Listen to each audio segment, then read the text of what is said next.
사랑하는 베델의 성도 여러분, 오늘 하나님께서 우리들에게 주신 말씀은 베드로전서 4장 7절부터 11절까지 말씀으로 씁니다. 낮은 섬김에라는 제목으로 말씀을 선포하겠습니다.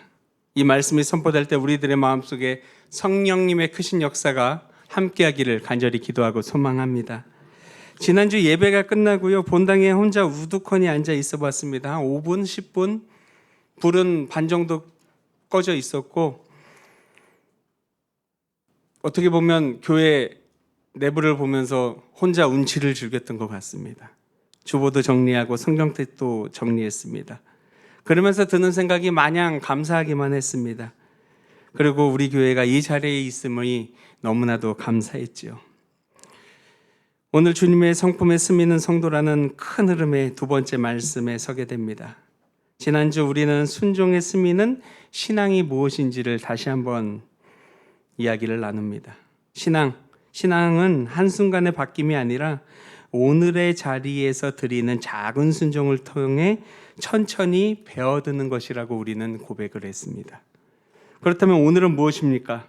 그 순종이 사람과 사람 사이에 어떤 모양으로 살아가고 주님을 바라보고 있는지 씁니다. 낮은 섬김에라는 제목으로 말씀을 나눌 것입니다. 이 섬김이라는 단어는요, 우리가 너무나도 잘 알고 있는 것 같아요. 너무나도 많이 들었습니다. 어떻게 보면은 먼저 거부감이 들 수도 있어요. 내가 무엇을 해야 되나 하는 생각이 먼저 들어올 수도 있습니다. 그리고 이런 생각이 또 들죠. 가뜩이나 지쳤는데 목사님 또 뭐 시키려고 그러나? 그래서 본문을 묵상하기 전에 우리가 이 말씀 한마디를 더 들어야 합니다. 베드로는 이야기하지요. 누구의 힘으로 하고 있는지 물어라. 섬김의 본질을 깨달으라고 말을 하고 있는 것입니다. 이 편지를 받는 사람 누구였습니까? 편지 서두의 수신자들을 바라보면 본도 갈리디아, 갑바도기아, 아시아의 비두니아에 흩어진 나그네들이라고 이야기를 합니다. 이들이 누굽니까? 소아시아 곳곳에 흩어져 있던 사람들을 이야기합니다. 예수 그리스도를 믿는다는 이유로 오해와 따가운 시선을 견딘 사람들이었어요. 그런 사람들, 그래서인가요? 베드로전서는 평안이 임해서 쓴 편지가 아니라 고난의 한복판에서 쓴 위로의 편지였다는 것을 알 수 있습니다. 그러니 흩어졌다? 이 말을 우리는 결단코 가볍게 여겨서는 안 될 것입니다. 단지 사는 곳에서 멀어진 것이 아닙니다. 마음이 흔들리고 믿음으로 외로워지고 내일이 불안하지만 믿음으로 살아간 사람들인 것이에요. 바로 그런 사람들에게 베드로가 이야기를 합니다. 선한 청지기 같이 서로 봉사하라.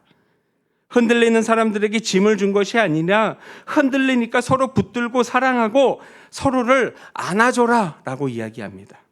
그래서 오늘 낮은 섬김은요, 나 혼자가 아니라 서로가 서로를 보듬는 우리가 되기를 바라는 마음의 말씀을 준비하게 되었어요. 그렇다면 우리가 어떻게 마음을 다하여 하나가 되어야 할까요? 첫 번째는 내 것이 아니다라는 생각을 가져야 됩니다. 10절을 다시금 바라봅니다. 각각 은사를 받은 대로 하나님의 여러 가지 은혜를 맡은 선한 청지기 같이라고 이야기를 했어요. 우리는 보통 은사 받은 대로라는 말에 먼저 마음이 갑니다. 무슨 은사가 있을까요? 무엇을 잘하는지 중요한 질문이에요. 근데 베드로가 정작 이 무게를 둔 단어에는 은사가 아니라 맡은이라는 단어예요. 맡은. 우리는 주인이라고 하지 않아요. 소유자라고 하지 않습니다. 우리는 청지기라고 이야기를 합니다. 청지기가 무엇입니까? 원어로는 오이코노모스, 주인의 집과 살림을 맡아 관리하는 사람이다라고 이야기합니다. 청지기는 주인이 아니에요. 곳간의 열쇠는 쥐고 있어도 그 곡식은 그의 것입니까? 절대로 자기 것이 아니에요. 그는 주인의 뜻대로 그저 관리만 하는 사람입니다. 근데 여기서 섬김에 질문을 하려고 하는 것이에요. 어떤 질문입니까? 내가 무엇을 가졌는지가 아니라 내가 가진 이것이 정말로 내 것인지. 가만히 생각해 보십시오. 내가 가진 능력이 내 것입니까? 내 건강이 내 것입니까? 오늘 아침에 건강하게 눈을 뜬 것이 내 것입니까? 지금까지 지나온 세월이 내 것입니까? 우리는 쉽게 내 것이라고 여기지만 믿음의 눈으로 지금의 나를 바라보면 어느 하나 내 힘으로 만든 것은 하나도 없어요. 누군가를 살리려고 내 손에 그분이 들려주신 것이에요. 그래서 베드로는 이야기를 하지요. 그 은혜를 여러 가지 은혜라고 이야기합니다. 여러 가지 원어로 뭐라고 합니까? 포이킬로스, 여러 가지 빛깔이 알록달록이라는 것이에요. 그런데 더 흥미로운 것은 베드로가 같은 단어를 앞서 1장 6절에도 썼다는 것이에요. 여러 가지 시험으로 말미암아 잠깐 근심하게 된다 할 때도 썼어요. 우리를 흔드는 시험도 여러 가지 빛깔이고 그 위에 부어지는 하나님의 은혜도 여러 가지 빛깔이라는 거예요. 시험의 색이 제각각인 만큼 그것을 덮는 은혜의 색도 제각각이라는 거예요. 그러니까 한 사람의 은사로 교회의 모든 빛을 낼 수는 없어요. 누군가의 위로로 자리가 있는 것이고 누군가의 가르침이 필요한 자리도 있고 군말 없이 보태는 사람의 손길도 있다라는 것이에요. 여러분, 섬김은요, 내가 가진 한 가지의 빛을 그 빛이 필요한 자리로 흘려 보내는 것입니다. 얼마나 아름다운 비유입니까? 얼마나 아름다운 말입니까? 근데 이상하게 은혜가 잘 흐르지 않는 자리도 있다라는 거예요. 아까도 곳간의 열쇠라고 이야기합니다. 내가 곳간의 열쇠를 쥐고 있으면 마음대로 가져가도 됩니까? 내가 교회의 열쇠를 갖고 있으면 여기 있는 스피커를 들고 가도 되는 겁니까? 내가 교회 비밀번호가 있으면 여기 있는 물건들을 마음대로 내가 내 멋대로 가져가도 되는 것입니까? 아니죠. 우리는 청직입니다. 청직이. 우리는 도둑놈이 아니라 청직이에요. 트럭 갖고 와가지고 훔쳐가는 도둑놈이 아니라 하나님의 청지기가 되어야 한다는 거예요. 돈이 없어서, 재능이 없어서 아니에요. 은혜가 흐르지 않는 자리는 이미 마음속에 가득 차 있었기 때문이에요. 무엇이 내 기준으로 가득 찬 마음에는 다른 사람이 들어올 틈이 없어요. 오래 묵힌 서운함이 자리를 차지하면 사랑이 지나갈 길이 막히게 됩니다. 그래서 낮은 섬김은 무엇보다 더 채우느냐보다 먼저 비우느냐가 먼저예요. 그렇다면 청지기가 곳간을 비워야 새 곡식이 나오듯이 우리도 나로 가득 찬 자리를 비워야 은혜가 지나간다는 것이죠. 여기서 우리는 한 가지 오해를 할 수도 있습니다. 낮아진다는 것은 약해서 밀려나는 게 아니에요.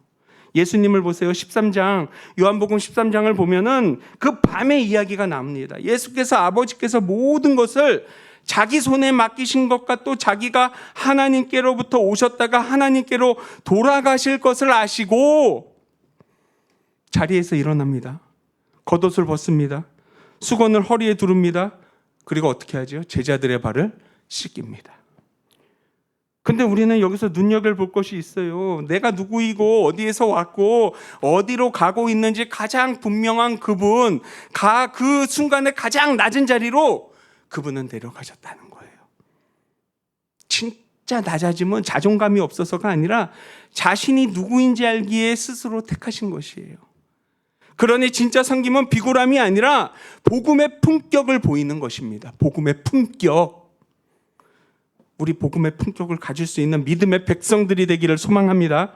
두 번째는 나 혼자가 아니기를 바랍니다. 오늘 본문에는 뭐라고 이야기합니까? 서로 뭐 하라고요? 봉사하라. 저는 이 봉사라는 말보다 서로라는 말이 더 끌려요. 서로. 교회는요, 한 사람이 모든 것들을 책임지는 곳이 아닙니다. 문제가 나면 이렇게 해야지요. 당신이 책임지시오. 네가 책임져. 한두 사람이 모든 빈틈을 메꾸다가 지쳐 쓰러져도 갈 때 또 이야기하지요. 당신 부서가 책임지시오. 아니면 나가시오. 교회는요, 서로의 삶에 은혜가 오가도록 함께 붙드는 사랑의 공동체예요. 위에 말씀드린 대로 편지는 받는 이들이 어떤 사람들이었어요? 흩어져 있는 사람들이었어요. 추위에 노출된 사람들입니다. 추우면 어떻게 해야 됩니까? 움츠러듭니다. 몸도 움츠러들고 마음도 움츠러들어요. 근데 혼자 버틴 사람은, 아무도 자기의 이름을 불러주지 않는 사람은 마음의 문을 꼭꼭 걸어 잠깁니다.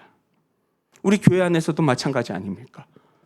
예배의 자리는 앉아있지만 속이 시리고 홍한 사람, 찬양은 부르지만 내 마음속에 한편이 외로운 사람, 웃으면서 인사는 하지만 겨우겨우 버틴 사람, 이 서로 봉사하라?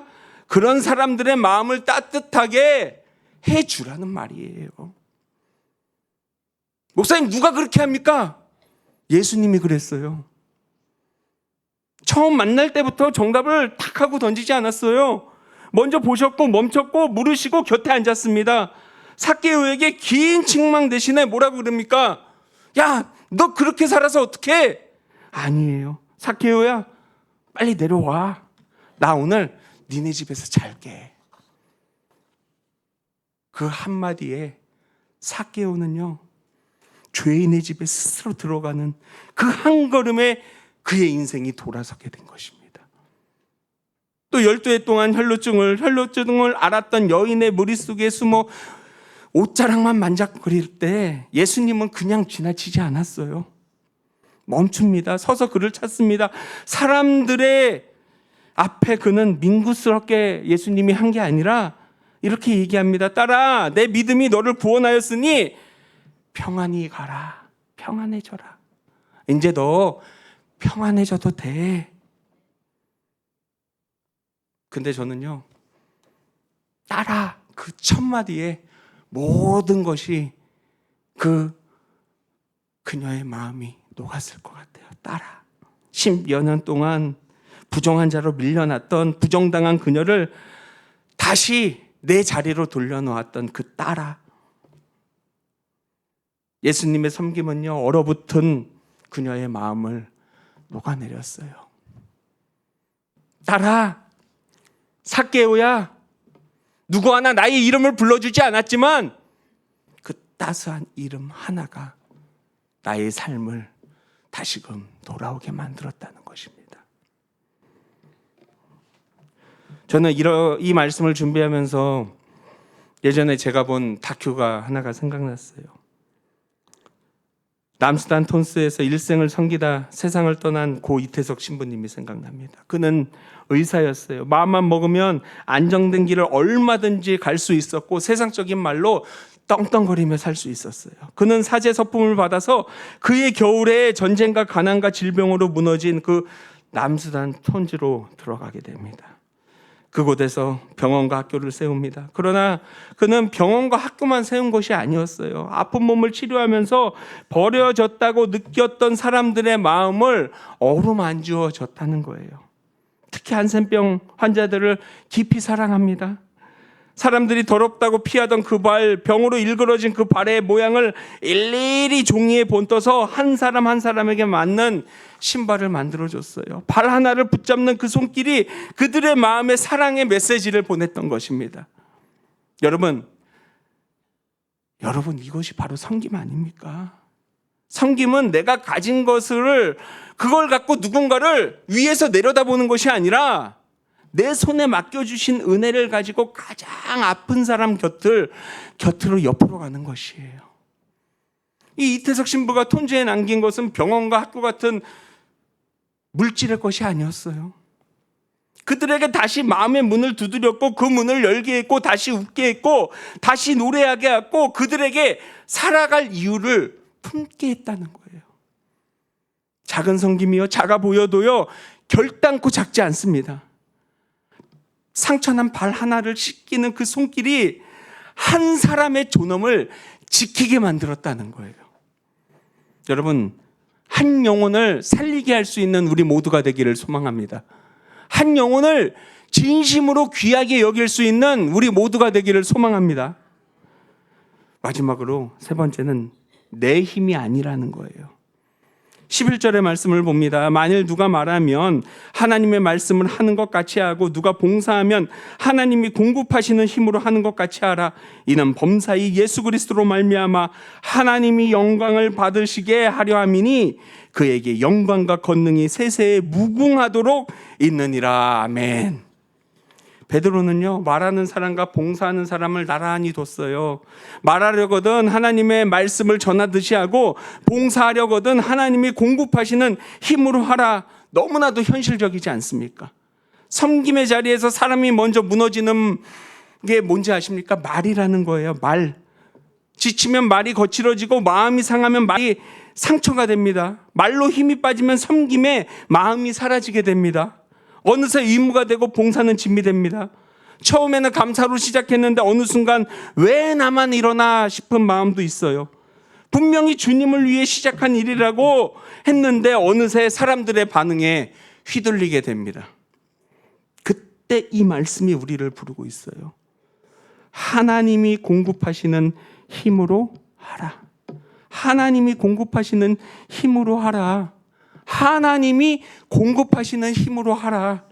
이 공급하시는 이 말의 뿌리를 잘 따라가 보면 뜻밖의 그림이 나옵니다. 이 고대의 헬라의 도시에는 코레고스라고 불리는 사람이 있었어요. 합창단 하나를 통째를 떠맡아서 단원들의 의상부터 오랜 훈련과 무대를 세우는 비용까지 다 자기 재산으로 감당하는 후원자가 있었습니다. 모자라지 않게 아니면 넘치도록 대주는 것, 바로 이 단어가 품은 본래의 결이었어요. 그러니 베드로가 하나님이 공급하시는 힘이라 라고 이야기를 했을 때 그 말 속에는 이런 권면이 들어가 있었던 거예요. 내 빈약한 주머니를 뒤져서 섬기려 하지 말라. 고레코스처럼 모든 것을 넘치게 대시하는 하나님, 그 후에 곳간에 손을 얹고 섬겨라. 우리가 교회 안에서 모든 것을 섬기다 보면 자주 주저앉을 때가 있지 않습니까? 일이 많아서가 아니라 하나님의 힘으로 감당하라고 맡기신 일을 굳이 내 힘만으로 버텨내려 했기 때문입니다. 그리고 그 차이는요, 섬김의 방향까지 바꾸게 만들어요. 내 힘만으로 섬기기 시작하면 어느새 그 섬김은 나를 증명하는 무대가 됩니다. 내가 이만큼 했다는 계산, 내가 빠지면 에휴, 니들이 되겠니? 이렇게까지 했는데 나 몰라줘? 또 마음에 무슨 병이 또 들어요? 그렇죠? 섭섭병이 들어와요. 섬김은 나를 드러내는 일이기에 그 일을 그르치게 되는 거예요.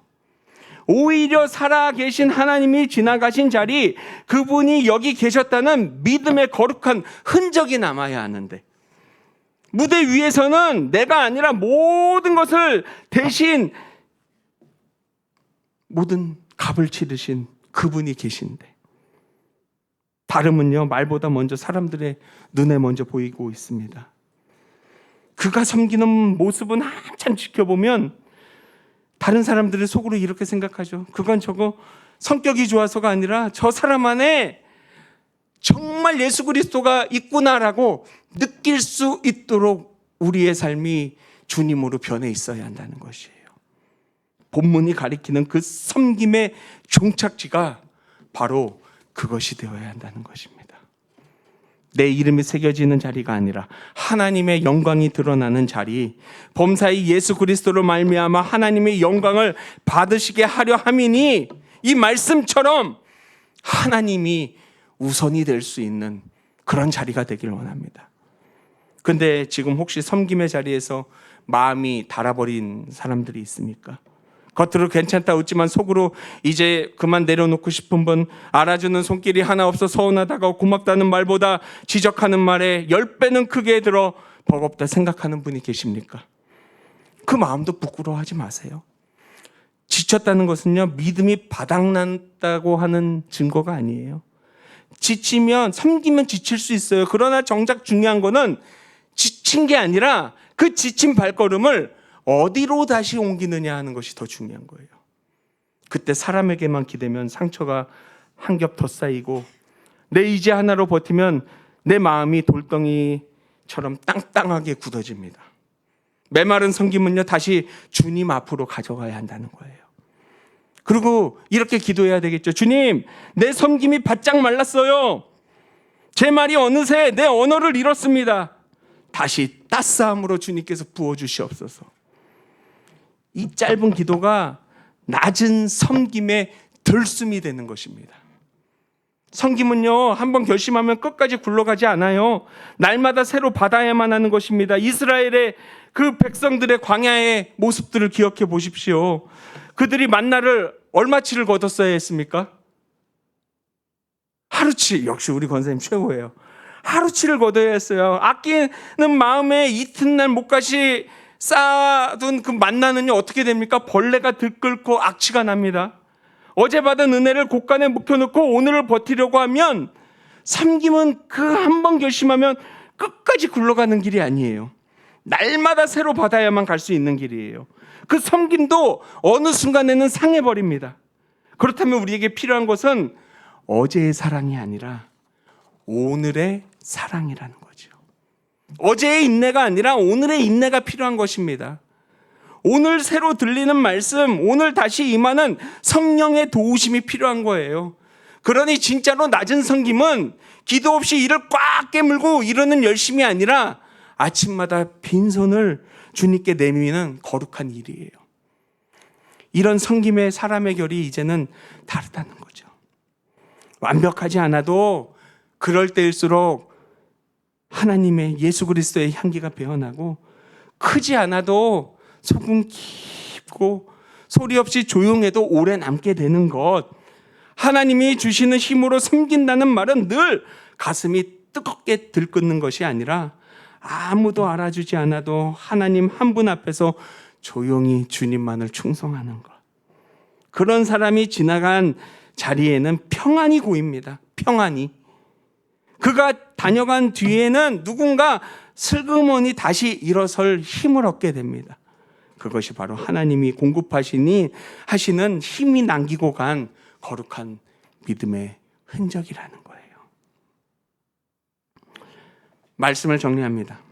여러분, 향기는요, 자기를 큰 소리로 주장하지 않아요. 다만 조용히 스며들어서 머물렀던 자리에 흔적을 남길 뿐입니다. 습니다. 우리의 삶은요, 낮은 결마다 천천히 배어드는 것이에요. 억지로 꾸민 친절에는 그 향이 절대로 오래 머물지 않습니다. 사람에게 보이는 열심은 깊이 배이지 않아요. 주님의 성품은요, 위에서 아래로 낮은 곳으로 스미게 됩니다. 나로 가득했던 그 자리가 비워질 때, 서로의 온기를 지키는 자리마다 하나님의 공급하심을 구하는 그 마음에 스밀 수 있게 되는 것이죠. 오늘 우리는 낮은 섬김을 들었어요. 내 것이 아니다. 움켜쥐지 말고 흘려보내라. 나 혼자가 아니다. 혼자 버티지 말고 서로를 붙들라. 내 힘이 아니다. 힘을 증명하지 말고 날마다 공급받아라. 사랑하는 베델의 성도 여러분, 우리는 완벽하지 않습니다.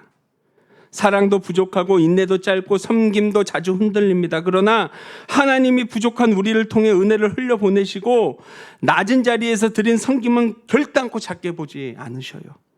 그렇게 스며들어 살아갈 때 우리 목포 베델교회는 말보다 따뜻한 손길이 먼저인 교회로 변해갈 것입니다. 정답보다 결이 먼저인 교회가 될 줄 믿습니다. 여러분, 우리를 만나는 이들이 우리의 능력이 아니라 주님의 은혜를 볼 수 있는 거룩한 목포 베델교회가 되기를 간절히 기도하고 소망합니다. 그렇게 될 줄 믿습니다. 우리 주님 내가 여기 있사오니 함께 찬양드립니다.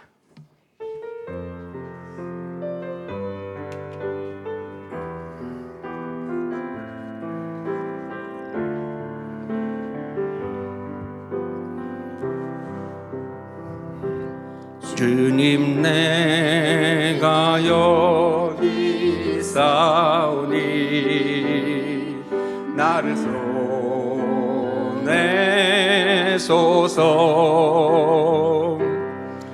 나의 맘 나의 몸 주께 드리오니 주 받으옵소서.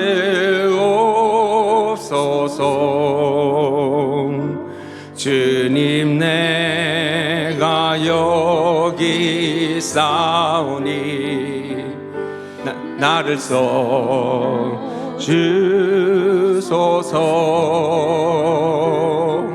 가진 것 모두 다 주께 드리오니 주 받으옵소서. 할렐루야 할렐루야 할렐루야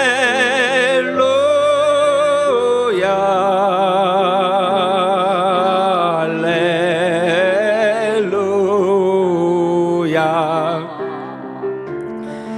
할렐루야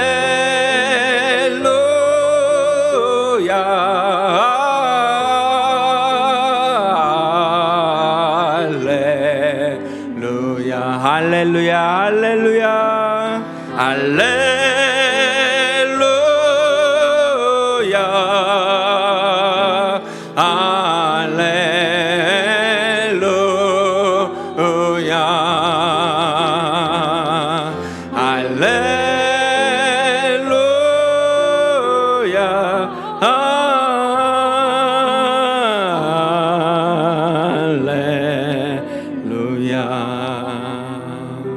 우리 두 손을 모으고 진중히 기도하기를 소망합니다.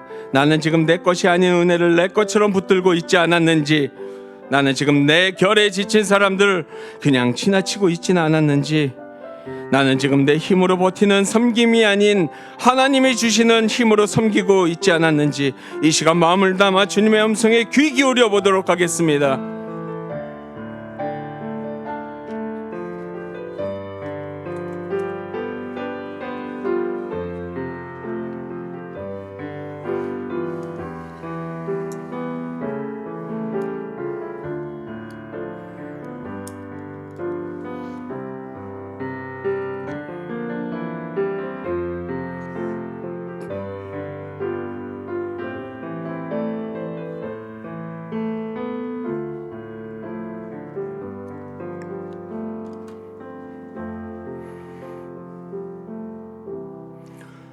주님, 내 것이 아닌 은혜를 내 것처럼 움켜쥐고 도둑놈처럼 살았던 나를 용서하여 주시옵소서. 받은 은혜가 많았지만 그 은혜를 흘려보내기보다는 내 안에서 붙들어 두었던 부족함을 용서하여 주시옵소서. 주님, 내 곁에 지친 사람들도 있었는데 바쁘다는 이유로, 힘들다는 이유로 그냥 지나쳐버린 우리의 무뎌진 마음을 깨워 주옵소서. 낮은 섬김의 부담이 아니라 주님의 성품이 우리 안에 스미는 은혜의 기름을 믿게 하시고, 작은 말 한마디, 작은 행동 하나, 따뜻한 손길 하나에도 그리스도의 사랑이 담기게 하여 주시옵소서. 무엇보다 우리의 힘으로 버티지 않게 하시고 하나님이 공급하시는 힘으로 섬기게 하소서. 사람들의 인정이 흔들리지 않게 하시고 보이지 않는 자리에서도 주님 한 분 앞에 충성되게 하소서. 우리 목포베델교회가 큰 말보다 따뜻한 결이 먼저인 교회, 정답보다 사랑의 손길이 먼저인 교회, 낮은 섬김 속에 주님의 향기가 스미는 거룩한 교회가 되게 하여 주시옵소서. 예수 그리스도 이름으로 기도드립니다. 아멘.